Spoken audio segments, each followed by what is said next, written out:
Olá, tudo bem? Eu sou Carlos Sanqueta, professor e pesquisador, especialista em mercado e projetos de crédito de carbono, membro do IPCC, painel intergovernamental sobre mudanças climáticas, que reúne os cientistas de todo o mundo que estudam, analisam e trabalham na direção da mitigação e adaptação ao clima global. Também atuo junto às COPs, Conferências da ONU sobre Mudanças Climáticas, as conferências das partes da ONU sobre mudanças climáticas, ok? Então eu já tenho uma atuação aí no IPCC há algum tempo e também uma atuação nas conferências das partes da ONU sobre mudanças climáticas, entre outras atividades relacionadas a esses assuntos. Eu sempre estou aqui, né, para trazer conteúdos, né, sobre o mercado de carbono, sobre os projetos de crédito de carbono, também as perspectivas profissionais que todos vocês, né, podem ter aí, né, nesse contexto, ok? Então, sempre estamos aqui com esse firme propósito. Afinal, é a minha missão aqui, trazer sempre, né, esse, esses conhecimentos, né, que possam te ajudar aí a trilhar esse caminho e poder atuar nesse importante mercado. Esse é o nosso propósito. E também sempre lembro aqui o nosso ditado, né, o nosso lema, que no meu perfil eu te ensino, te encaminho, né, para poder faturar alto nesse mercado bilionário de crédito de carbono, mesmo começando do zero, mesmo que você não tenha conhecimento sobre o assunto. Esse é o nosso propósito: formar profissionais que saiam do zero e possam atuar nesse mercado, possam conhecer esse mercado, possam desenvolver atividades profissionais e possam ter um retorno financeiro com esses trabalhos realizados junto a esses assuntos das mudanças climáticas, da mitigação climática, da descarbonização da sociedade, o desenvolvimento de projetos de crédito de carbono, uma transação de crédito de carbono no mercado e posso, de uma forma ampla, atuar nesse contexto. Esse é o nosso foco. Ok. E como é possível faturar alto? Sempre me pergunta. Então, vamos falar um pouco sobre isso. Bem, você pode iniciar a sua carreira, né, de diferentes formas. Talvez você já tenha até alguma iniciativa, algum início, ou até mesmo já esteja bem avançado, né, na carreira em termos de mercado de crédito de carbono. Mas eu pergunto para você que está mais iniciando, né, mais querendo começar, startar a sua atividade. Você quer iniciar a sua carreira nesse mercado, de fato? Você tem interesse, tem motivação, tem evidências de que é um mercado atrativo para você, né? Para mim sempre foi, né? Esse é o meu depoimento aqui, o meu testemunho, né? Nós veremos aqui então diferentes formas como você pode atuar, né? Vamos ver aqui agora, né, diferentes formas como você pode atuar nesse mercado. Você pode trabalhar com pesquisa, assim como eu, né? Você pode trabalhar em ensino, você pode desenvolver projetos de crédito de carbono, né, no campo, né?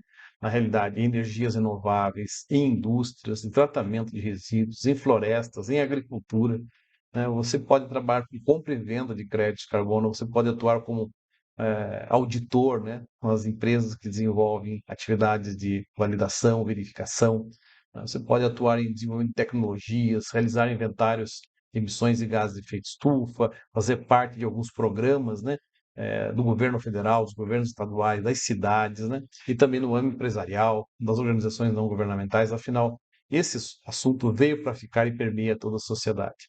Portanto, atuar no segmento é muito importante e será cada vez mais no futuro. Portanto, né, vale a pena explorar aqui esses conhecimentos, né, que nós temos trazido. Espero que essa missão que a gente está imbuído de desenvolver possa ter sido e tenha sido útil para você. Esse é o nosso lema aqui, né, de trazer, né, o mercado de crédito de carbono e também toda a atuação, né, dos profissionais nas diferentes áreas para que possam, né, ter realmente um desenvolvimento profissional importante, relevante para o nosso país, para si mesmo, para as organizações, possamos crescer juntos. Muito bem, então você pode atuar de diferentes formas. Vimos aqui diferentes maneiras, né? Então, sempre, né, com essa perspectiva de crescimento profissional e desenvolvimento nessa área. Afinal de contas, no meu perfil, né, eu te ensino o caminho para você faturar alto nesse mercado bilionário de crédito de carbono, mesmo começando do zero. Não esqueça disso. E como é possível faturar alto, nós acabamos de ver, né? Existem diferentes maneiras, né? E cada vez mais isso vai ficando claro na medida que os nossos vídeos, né, vão sendo apresentados aqui no nosso canal.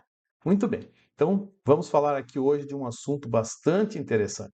é bastante importante para você poder entender esse contexto do mercado. É fundamental compreender os mecanismos de mercado. Os mecanismos de mercado foram criados nas tratativas internacionais sobre o clima global. Se interessou pelo assunto? Você gostou do tema que nós estamos aqui desenvolvendo para que você possa iniciar nessa jornada, né, para atuar nesse mercado? Então assista esse vídeo até o fim, né, até o final, para que você possa conhecer quais são as oportunidades nesse mercado. E para poder entender esses mercados é fundamental compreender como eles foram originados, ok? Então, se você se interessa pelo assunto, está gostando aqui do nosso vídeo, assista até o final e também deixe aqui o seu like, ok? Muito bem. Agora falaremos aqui sobre como, né, vamos discorrer aqui como que esses mecanismos do mercado foram originados, né? Originados a partir dos acordos internacionais sobre o clima. Então, vamos dissertar a respeito disso, vamos comentar aqui vários pontos que podem explicar como que o mercado de crédito de carbono se originou. Não, como que ele nasceu, como que surgiu, né? Por que que existe esse mercado? É uma pergunta que muitos colegas fazem. Muitas vezes, né, a gente pega a história já do meio para frente, ou frações, né, segmentos dessa história, aprendemos muito bem como as coisas se originaram. Muito bem. Então vamos falar aqui um pouco sobre a Convenção Quadro da ONU sobre Mudanças Climáticas, sobre as conferências das partes. Eu falei que eu participo das COPs já há bastante tempo, né? Conferências das partes da ONU sobre Mudanças Climáticas. Partes, quem são as partes? São os países, né? Vamos falar em particular da COP3 e a sua evolução, o Protocolo de Kyoto.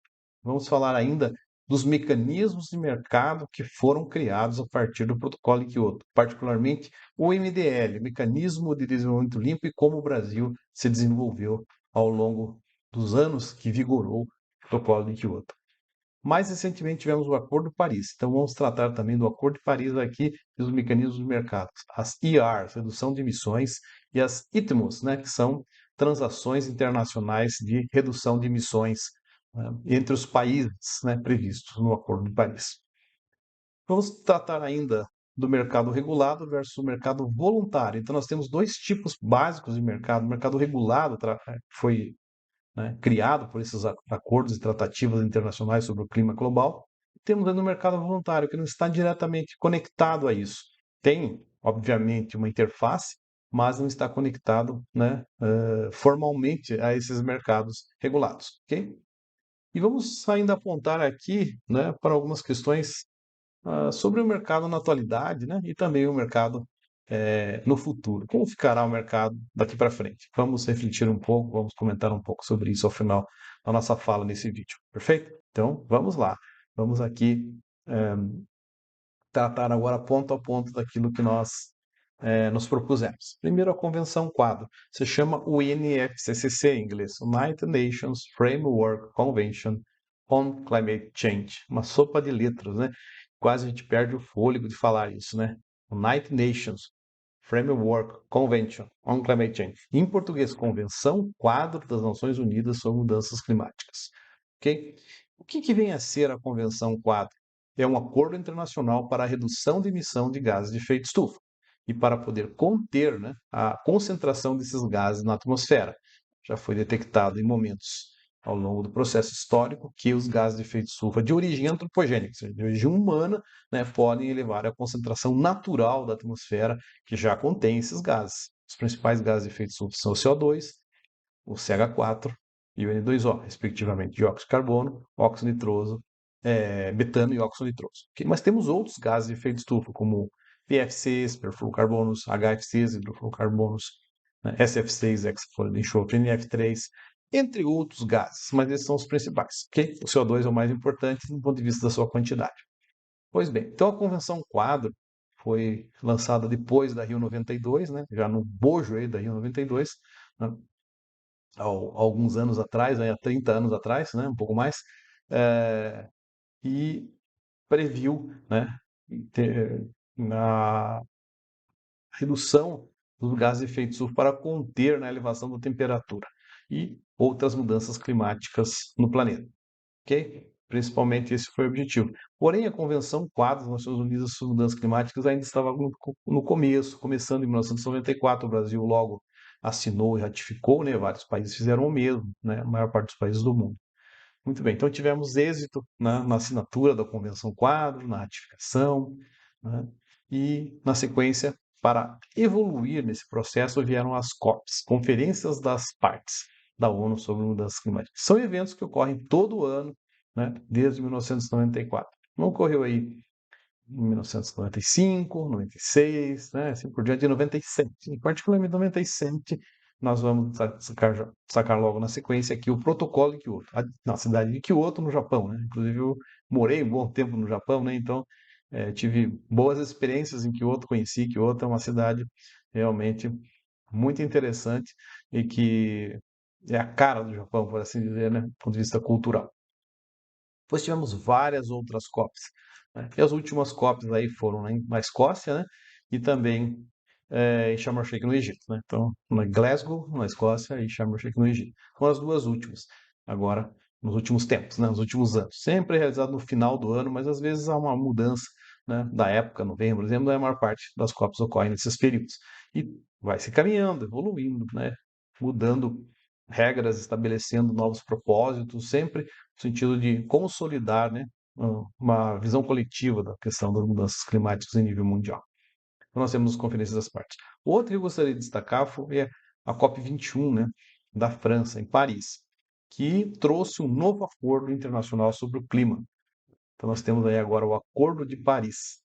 Então, essas COPs bastante importantes. Tivemos outras COPs, né, em vários lugares, na Argentina, né, em Buenos Aires, tivemos em Varsóvia, tivemos, né, em Doha, no Catar, tivemos em vários países, né?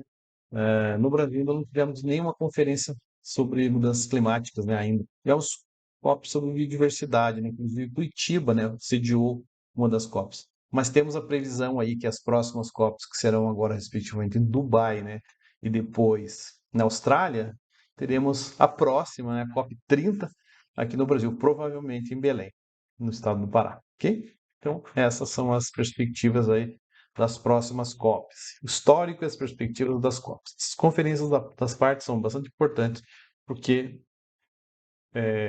permitiram que esses acordos internacionais sobre o clima global fossem entabulados, fossem definidos, assinados, ratificados pelos países e são signatários. E o Brasil é um signatário também, né, do Protocolo de Kyoto e do Acordo de Paris, né, tem sido, então, um país bastante ativo, né, nessas negociações, bastante propositivo. Inclusive, né, no próprio MDL, o Brasil teve uma ação bastante importante. MDL que nós vamos falar logo na sequência. Bom, vamos destacar aqui agora o Protocolo de Kyoto. O Protocolo de Kyoto, né, nasceu na cidade de Kyoto, evidentemente, né, na COP3, né, conforme dissemos, em 1997. E ele foi assinado naquela cidade, porém não foi ratificado de imediato. O que é ratificação, né? Ratificação é um processo de aprovação internamente nos países. Então, demorou muito para conseguir 55% dos países, né? Tinha meta quantitativa, o número de países foi atingido, porém teria que ser atingido 55% das emissões mundiais com a ratificação daqueles países. Os Estados Unidos não ratificaram o protocolo de Kyoto, então o protocolo de Kyoto ficou parado muito tempo. Os Estados Unidos, que tinha um grande volume de emissões na época, parado sem ratificação, portanto não valia como um acordo internacional que deveria ser, né, deveria ser implementado, né? Então nós tivemos aí um atraso bastante grande. Só em 2004, com a ratificação pela Rússia, é que em 2005 entra em vigor o Protocolo de Kyoto. Então, esse histórico do Protocolo de Kyoto. O Protocolo de Kyoto tem um propósito bem importante, que foi, né, estabelecer um percentual de redução de emissões nos países desenvolvidos. Foram criados dois grupos de países, países industrializados e outros países anexo 1 e não anexo 1. Os países anexo 1 são 39 e que tinham que reduzir suas emissões em média de 5,2%, com base nos valores referenciais de 1990. Os demais países, como é o caso do Brasil, poderiam fazê-lo de forma voluntária, sem obrigações.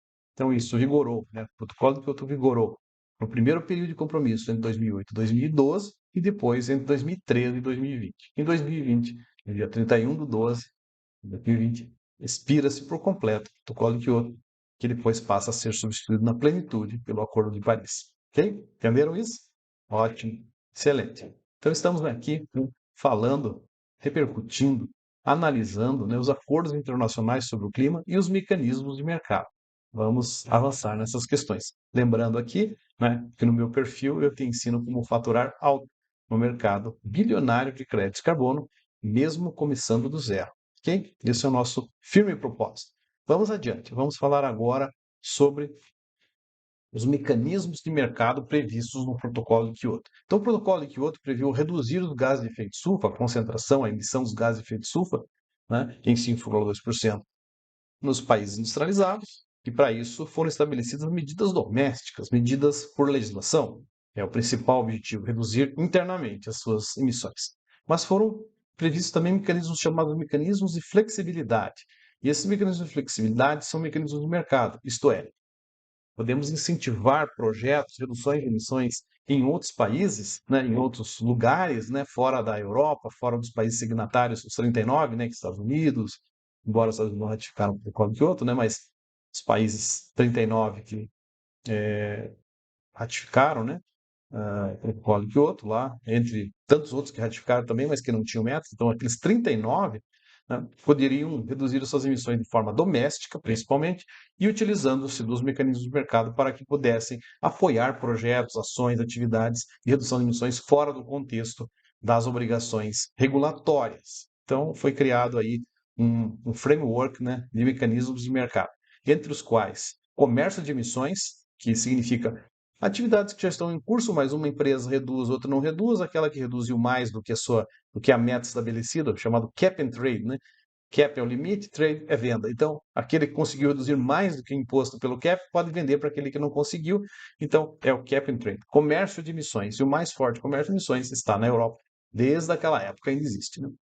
Um outro mecanismo criado foi Joint Implementation, implementação conjunta, que é estabelecer novos projetos. Note que o Cap and Trade já é de atividades que estão em curso, atividades e empresas, indústrias, processos que já estão em curso.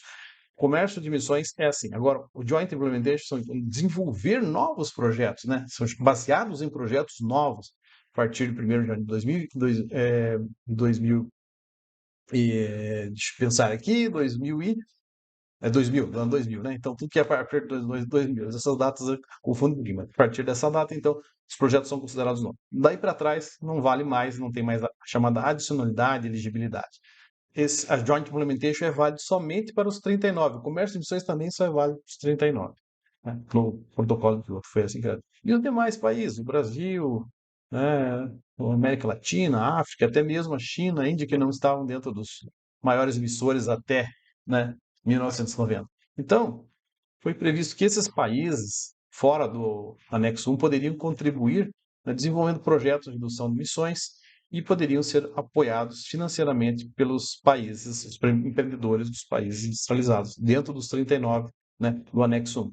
Então, isso foi chamado de Mecanismo de Desenvolvimento Limpo, em inglês CDM, Clean Development Mechanism. Né? Então, foi criado esse mecanismo pelo qual um projeto pode ser desenvolvido, um novo projeto, né? Lembra daquela data que eu falei? Um novo projeto pode ser desenvolvido para reduzir gás de efeito de estufa e essas reduções podem ser certificadas, chamadas CER, Certified Emission Reduction, em português, reduções de emissões certificadas, redução certificadas de emissões, RCS, que podem ser converter, então, nos chamados créditos de carbono, né? Que são redução de emissões certificadas, passam por um processo de validação, verificação, certificação, auditoria em projetos desenvolvidos para reduzir gases de efeito de estufa. Okay? E devem ser, então, registrados devidamente na UNFCCC, na ONU, passar por um processo de auditoria, aplicando metodologias próprias. Muito bem. Então, os mecanismos de mercado foram criados assim, né? E o mercado começa a funcionar de uma forma mais explícita. E o Brasil, durante esse processo, desenvolveu vários projetos. Aí, entre próximo de 400, entre 350 e 500 projetos. Alguns avançaram mais, outros não avançaram, mas assim, em cômputo geral, vamos arredondar 400 projetos, né, o Brasil conseguiu desenvolver dentro do MDL. É muito ou é pouco? Não é tanto assim como poderia ser, né? Poderia ser muito mais, mas já foi uma boa experiência. E o MDL trouxe, assim como eu disse, experiências importantes, mostrou como é possível trabalhar no mercado e desenvolver projetos e vender créditos de carbono. O Brasil, né, internalizou muitos recursos internacionais, viabilizou muitos aterros sanitários, projeto de energia eólica, né, atividade de tratamento de resíduos, biodigestores e assim por diante. E estamos aqui tratando, então, de como o mercado se originou, né? E uma coisa importante é dizer que o mercado voluntário, que não tem conexão a nada disso, seja dentro do âmbito empresarial, organizacional, começou a existir, né, de uma forma assim mais espontânea, né? Sempre existiu paralelamente a esse mercado regulado, assim chamado, regulado pelos acordos internacionais, né? Então houve sempre assim iniciativas, vou reduzir gás de efeito, faço um projeto, posso vender para quem quer fazer uma compensação voluntária. Esse mercado cinza, o mercado, né, é, voluntário, sempre existiu paralelamente, sempre foi menor, porém sempre fez parte do contexto. Assim nascem algumas iniciativas, né, e que é a origem do que nós temos hoje no mercado voluntário de créditos de carbono. Perfeito? Ok. O Brasil foi um grande player, foi o terceiro maior gerador de créditos de carbono durante o MDL. Portanto, o Brasil tem um histórico bastante importante, né, de protagonismo nesse mercado. Inclusive, o Brasil participou da criação do MDL, foi um dos idealizadores do MDL. Logo vence, né, o MDL, Protocolo de Kyoto, né, em 2020, e ficamos no hiato. Houve realmente, né, muitas indecisões e isso impactou o mercado, né?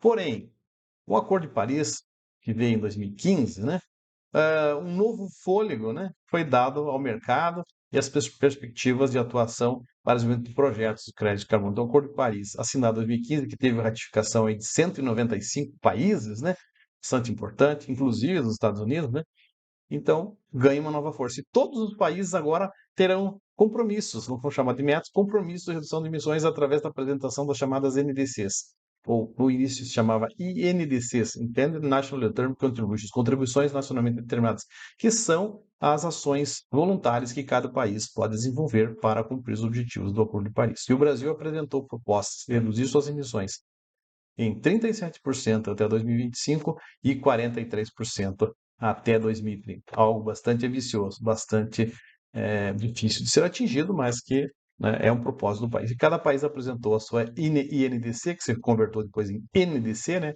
contribuições nacionalmente determinadas, e assim temos, né, agora uma meta indireta, né, chamada de compromissos, com bastante, digamos, que se chama de ambição climática. Ao invés dos 5,2%, a ideia é até 2050 atingir aí a neutralidade em carbono, algo muito mais, né, desafiador. Muito bem. O Acordo de Paris também tem no seu artigo 6º os chamados mecanismos do mercado previstos, principalmente as ERs, redução de emissões, RES, né, seria semelhante, análogo aos mecanismos criados, né, para Joint Implementation e principalmente o MDR, né, e que pode se chamar aí possivelmente MDS, Mecanismo de Sustentável, né, e as ITMOS, que seriam análogos ao comércio de emissões em nível mundial, né, seriam transferências, né, eh, internacionais de mitigação, né, de redução de emissões, ok? As ITMOS. Então temos as ERs e as ITMOS previstas no Acordo de Paris, no seu artigo 6º, que não está ainda plenamente regulamentado, que foi parcialmente regulamentado até então. Muito bem. Então nós temos aí hoje, né, um arcabouço legal internacional bastante importante e temos os mecanismos de mercado bastante estabelecidos. E esperamos que nos próximos anos esse mercado possa ser mais robusto, ser mais forte e superar todas as expectativas para nós podermos atuar fortemente, né, em termos de uma desenvoltura profissional, como é a minha expectativa dentro das minhas mensagens, aqui dos meus desejos, né, que eu tenho transmitido a vocês, ok? Não esqueça nunca que no meu perfil, né, eu te ensino como faturar alto no mercado bilionário de crédito de carbono, mesmo começando do zero. Então vamos um pouco mais, né, falando sobre esses assuntos aqui para encerrar nossa fala nesse vídeo. Vamos falar um pouco agora do mercado regulado versus o mercado voluntário. Então temos o mercado regulado, conforme nós falamos aqui, internacional, global, né, que veio lá dos acordos internacionais, Protocolo de Kyoto e agora Acordo de Paris. Esse é o mercado regulado internacional. Porém, nós temos também alguns países, algumas regiões do mundo que têm mercados regulados, estabelecidos por, claro, houve a contribuição também desses acordos internacionais. Por exemplo, nós temos na Califórnia, né, o mercado regional, temos na Nova Zelândia, temos na Coreia, temos em outros países aí, né, do mundo, e também temos um mercado já brasileiro, né? Foi criado aí pela legislação brasileira, porém ainda não plenamente através de instrumento, a lei, né? Tem decretos e outros instrumentos assim, que precisam passar por um processo mais rigoroso, né, e mais formal. E que está agora em processo de avaliação, né, no Congresso Nacional, já teve um bom avanço aí, né, o projeto de lei 528, que estabelece o Mercado Brasileiro de Redução de Emissões, MBRE. Então, nós temos aí a grande perspectiva nesse ano de ter, né, essa legislação plenamente estabelecida e até regulamentada, se nós assim ficarmos otimistas, né? Assim, essa é a nossa expectativa. Então, temos o mercado regulado em diferentes âmbitos, também nacionais e subnacionais, porém, o mercado regulado mais concreto é o mercado regulado internacional ou global, estabelecido por esses mecanismos de tratativas sobre o clima global que visam reduzir gases de efeito estufa. Perfeito? Disse, né? O mercado voluntário sempre andou, né, pelas suas próprias pernas, não bem à sombra, mas, digamos, inspirada, né, nos mecanismos do mercado regulado. O mercado voluntário basicamente visa o quê? Compensar as emissões de organizações, até mesmo de pessoas, mas principalmente de organizações, que querem fazer de forma espontânea. Ou seja, uma organização faz seu inventário de emissões, né? Quer contribuir com a causa climática, né? Quer ter um melhor posicionamento de mercado, quer ter uma governança climática, né? Esse objetivo, né? Uma gestão corporativa de carbono, ela pode fazê-lo atuando no mercado. Ela faz o inventário, faz suas reduções domésticas, depois pode fazer compensações voluntárias e pode acionar os mecanismos aí, né, previstos, né, que nós temos à disposição. E o mercado regulado pode ser acionado, mas também o mercado voluntário pode ser feito de uma forma totalmente voluntária. Assim cresce o mercado voluntário, principalmente derivado do VCS, padrão verificado de carbono, que antigamente se chamava padrão voluntário de carbono, né? Agora, o VCS se torna, junto com outros padrões, por exemplo, CCB, Clima, Comunidade e Biodiversidade, o grande, né, ator, a grande estrela, né, do momento do mercado voluntário, que são os padrões da Verra. A Verra é uma plataforma que tem vários padrões. E o padrão mais importante para mercado voluntário de carbono, padrão VCS, Verified Carbon Standard, padrão verificado de carbono, que hoje gera, né, que registra e faz a validação, verificação de projetos, né, no mercado voluntário e que tem grande aceitação, um reconhecimento, uma reputação, uma integridade, né, nas suas ações. Ok? Então nós temos aí o mercado voluntário que ganha, né, que emerge, que ganha força, né, nesse contexto e que hoje é representado não somente pelo, eh, pelo padrão VCS-VEA, mas também por outros padrões que surgem com importância muito grande. Padrão Gold Standard também, bastante importante hoje. E temos outros aparecendo, o GCC do Qatar, né, padrão Social Carbon, né, Pure Earth, Biocarbon, entre outros, né, padrões aí que vem surgindo e que vem ganhando seu espaço também. Porém, se nós falarmos hoje qual que é o mais relevante, mais importante, é o padrão VCS da Verra, ok? Então, assim o mercado voluntário cresce, ganha força e hoje, haja vista a não regulamentação plena, né, dos mecanismos de mercado previstos no Acordo de Paris ainda, que nós esperamos que ocorra em breve, o mercado voluntário tomou conta. Hoje, o que manda, né, no mercado é o mercado voluntário. Ele movimenta quantias bastante expressivas e é o mercado mais ativo, mais dinâmico, mais forte na atualidade. Muito bem, então estamos falando aqui, né, sobre os mecanismos de mercado, a sua origem, né, nos acordos internacionais sobre o clima global, refletindo sobre todos esses pontos importantes aqui. E vamos fechar aqui a nossa fala nesse vídeo, agora falando do mercado na atualidade e as perspectivas futuras. Bem, o mercado na atualidade, então, é dominado pelo mercado voluntário de crédito de carbono. As ações são voluntárias. E nós estamos, né, ainda, eu costumo fazer uma analogia, ainda num empório de esquina, qualificado, de boa qualidade, né, mas que é um mercado ainda pequeno diante daquilo que nós teremos pela frente, que virá com um mercado regulado e também com a expansão desse mercado voluntário, que será um hipermercado que está com a porta, né, recém abrindo. Então teremos aí um espaço muito grande de atuação em várias frentes, né, em vários âmbitos. Nós, né, referenciamos aqui algumas possibilidades da atuação profissional no começo desse vídeo, que você pode revisitar, né, ouvindo de novo aí o comecinho do vídeo. Perfeito? Então, o mercado na atualidade é assim configurado e nós estamos com a expectativa do mercado brasileiro chegando, né?